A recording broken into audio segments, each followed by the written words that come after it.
Hi guys, welcome back to my YouTube channel. If you're new here, my name is Sarah Wanyama and I'm glad to have you. This is where we inform, we influence and we impact lives. If you're a returning subscriber, I am so grateful that you're here and you're back. Don't forget to subscribe, to put on your notification bell, to share this video and to like. So today we want to talk about financial anxiety, and let's get into the video.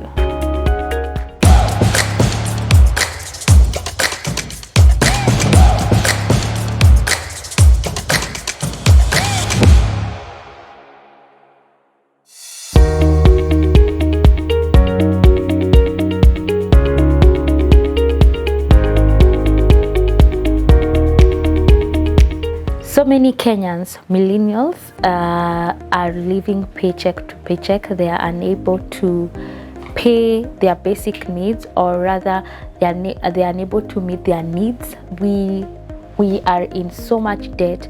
We have student loans. We are unable to sustain our lives. We are living above our means, and therefore, at the end of the day, we find ourselves in a hole that is so deep that we can't get out.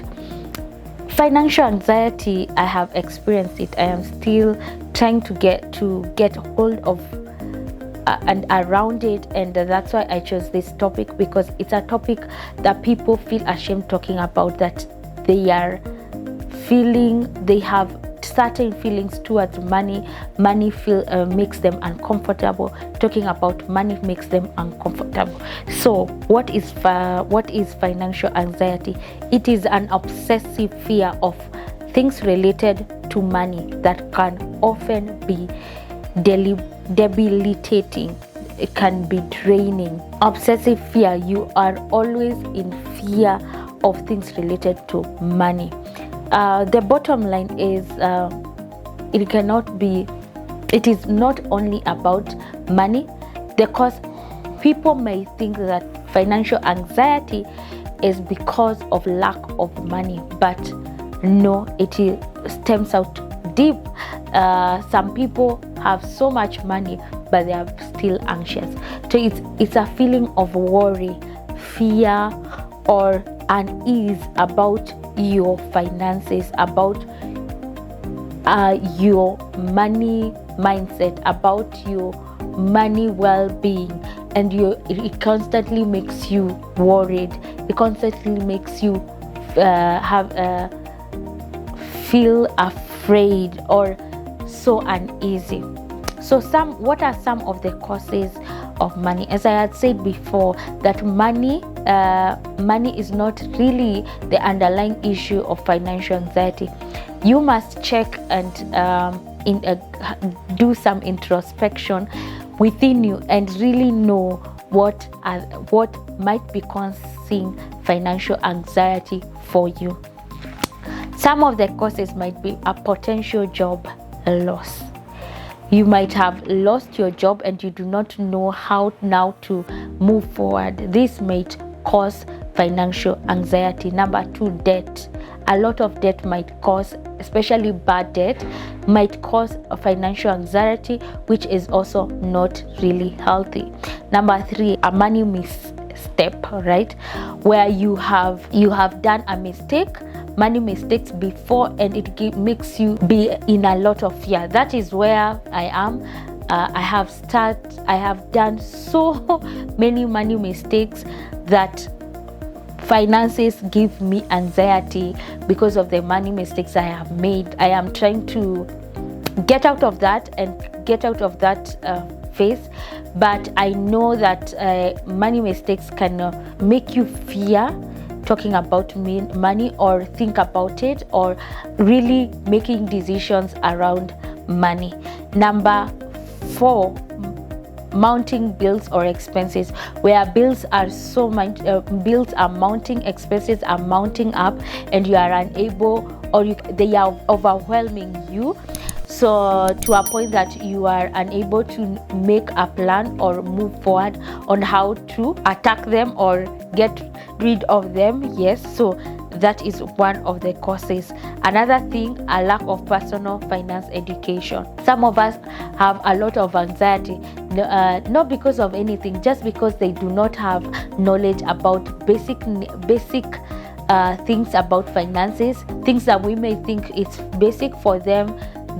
It's complex and they may not know, so it makes them feel so anxious and around money and anything to do with money. Then another one will be childhood beliefs about money.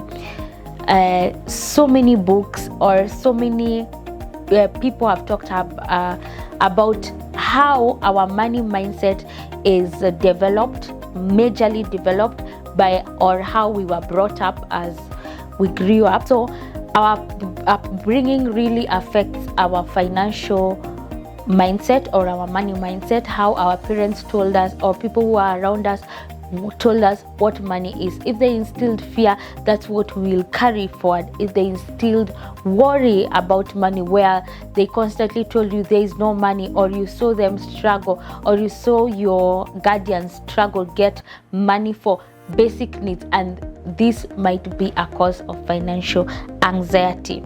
So how will you know you are financially anxious? How will you know? One, you have a lot of tension around money. You don't want to talk about money because it keeps you tensed. It gives you some kind of tension. You don't want to look at your statements because you're tensed about money. Number two, you have worried thoughts. You're always worried about the expenses. You're always worried about your bills. You're always worried about debt. You're always worried about investment or savings. Then you might be anxious. Number four, you are irritable. Anybody who talks about money irritates you, or anything to do with money, especially spending. You get irritated. Even if it's an idea, you get irritated. Why should we use money? Why is it that expensive? Why should we eat in an expensive restaurant? Why should we even send them money? Why do they even borrow money? So you get so irritated even when it's a suggestion. So that one might be a cause of anxiety or a sign that you might be financially anxious. Number four, avoidance. You avoid. You don't want to look at your spending habits. You don't want to look at your expenses and track them. You avoid your bills.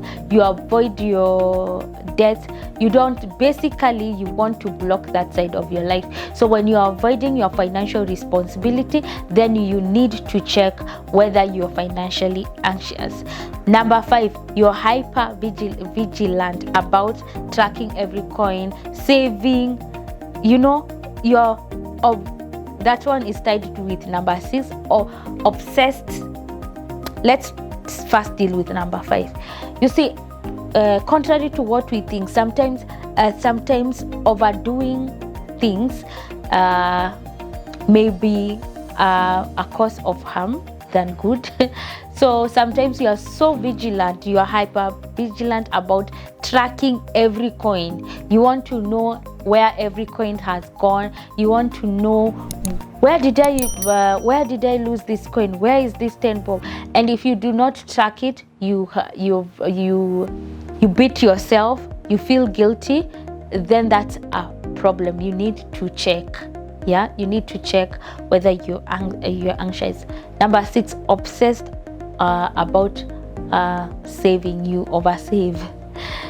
You oversave and you're obsessed. Especially people we call hoarders. Hoarders, if you look at them, there is something that has caused it. Maybe they are upbringing, and that makes them so obsessed about oversaving, and they beat themselves a lot if they find themselves even spending. You don't want even to spend on yourself, buying some good clothes, and maybe you need them, maybe you need that shoe, and you still want to save. You feel a lot of pain when you spend money. Then you need to check whether you're financially anxious. Number 7, finding money conversations very, very uncomfortable. When you find money conversations very uncomfortable, you don't want to talk about money at all, even with your friends, even with your, especially in marriage, where you are not even able to talk about money, then or it brings out anger, then that is something that you need to check. Maybe you're anxious about money and you need to do something about it, because man, you need these conversations. Talk about money, make it comfortable, let it be a topic that you can discuss so that you can learn from each other. Number 8, feeling of not having control. You're always maybe you have a lot of money, but you are never in control. You are never in control. And one way you want to be in control is having a budget. If you are not able to sit down and look at your budget or make a decision on your budget, then you might be financially anxious. Number 9, you are having trouble sleeping. Money keeps you awake, you're always thinking about it, then there is a problem. Number 10, the last one for me, is isolating yourself. You no longer want to go into public places or social gatherings because probably you will see an aspect of finances that you don't want. People may be asking, or people will be talking about them, or people will be insinuating, so maybe you need to check whether you're anxious. What does it affect? I have said it is there. What does it really affect? It affects our physical body. It causes insomnia, it causes ulcers, it causes diabetes. So it needs to be that is in the extreme. It affects our physical health. It also affects our mental health, where you are not able to sleep, you can't remember things, you start forgetting things, then it affects your mental health. It has affected your mental health. It also gives us destructive coping mechanism. Destructive coping mechanism. An example of destructive coping mechanism is being on drugs. Being on high drugs, and you want to forget about your money situation, your finances, how you feel about money. Others I know is being glued on social media. You are addicted to looking at people who have excelled, and then that is a way of your coping mechanism. So how do you deal with financial anxiety? How can you deal with it? Number 1, pray about it. Money should not be a master over us, mastering us and dictating how we feel, dictating how we live, or whether we'll be happy or whether we will be sad. Then that's not it. We are masters of our money because God gave us the responsibility to manage. We are stewards. God gave us the responsibility to manage money. He has given us the responsibility to manage money. So you and I are stewards of money. If the money belongs, us being stewards means we do not own money, it belongs to God, then we can pray to God about it. Pray to God and tell them, the finances you have given me are making me feel some type of way. I am not able to be a good steward, and it is giving me anxiety. God help me. And I believe God, being a father, will help us because He wants us to thrive in that area. He's the one who has given us. So pray about it. Number 2, find the root cause. Some of us, we don't even know the root cause. So that we can deal with it, we need to know the root cause. Money may not be the issue. I have said there are so many causes. Others, it's how we were brought up, and we saw a lot of anxiety, a lot of fear around money while we are growing up, and we have adopted that with us, that system with us as we have grown up. So find the root cause. Number 3, make a plan. Make a plan towards this. If it is the future, if the fear of future is the cause of your financial anxiety, then plan so well so that it may not be a cause. If it is a childhood, how we were brought up and our money mindset is broken, we can read books, we can listen to podcasts, we can be knowledgeable so that we can have a different mindset. If it is loss of a job, you're fearing to lose your job, then you can find an extra income or build up your emergency fund. So every cause has a plan that you can set in place for it. Number 4, give your money purpose. That is budget. Some of us, not having control over your finances is giving you anxiety.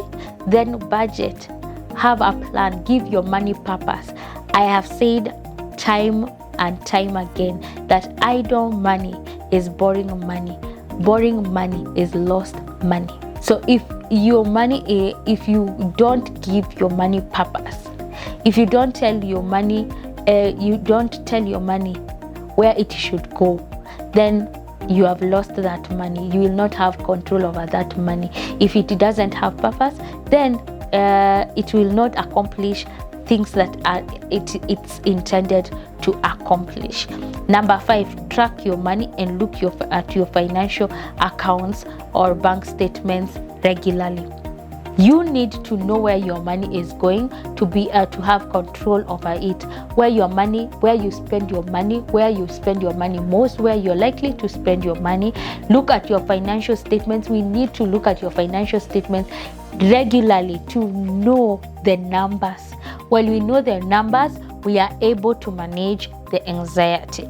Number 6, work towards financial literacy. That when you don't know something, when you're ignorant, the Bible says that for lack of knowledge has made people perish. So we are perishing because we don't know. Learn a vocabulary or two about finances. The simple things, start there. Be financial savvy. Know the numbers, know your numbers, know what is needed, know what is investing, know what is saving, and the details in between. So be financial literate. When you are financial literate, you know how to handle your income. So when you are handling your income better, a financial literate person will handle their income better and will handle their finances better. 7, talk about money and how it makes you feel. Talk about money.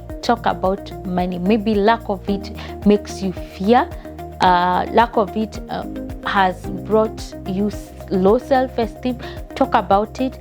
The more you talk about it, the more you can acknowledge the place you are, and from there you can work upwards. Number 8, avoid people who talk about money negatively, especially those people who tell you that money is the root of all evil. Money doesn't just like us, So such people who are always prophets of doom, avoid them. They cause anxiety and unnecessary anxiety.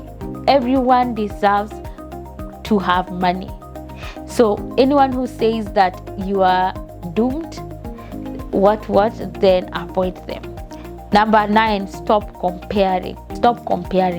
A lot of our financial anxiety or living paycheck to paycheck, living beyond our means, is because we are comparing. Most of us want that car that the other person is driving. You want that dress that the other person is wearing. You want to live in that house that the other person is living. And therefore, it makes you go beyond, break the bank for that. And when you break the bank, what happens next? You are in debt and you have mounting bills, you have mounting expenses, and this one causes financial anxiety. So stop comparing. If the lawn in your neighbor's, the lawn in your neighbor's backyard is greener, or it's beautiful and it's greener, and then prepare to water yours. You don't know how they have grown that lawn. The last one, seek help. We cannot dispute that anxiety, when it starts affecting your physical health and mental health, you need help. Speak to a professional, speak to someone who can help you, a psychologist. Also, you also need help with someone who can be able to walk you through your financial journey, help you plan your financial life and financial journey, plan your investments, help you plan towards your savings goals and meet your goals. So that is it for me today. I am hoping that this video will help you, and I am praying that if you are in a bad place, please seek help. Please seek help. If you also need help, please leave a comment down below. Just say I need help and we'll reach out. Also leave your email so that we can be able to get in touch. Don't forget to subscribe. Don't forget to put on your notification bell and share this video. Till next time, bye.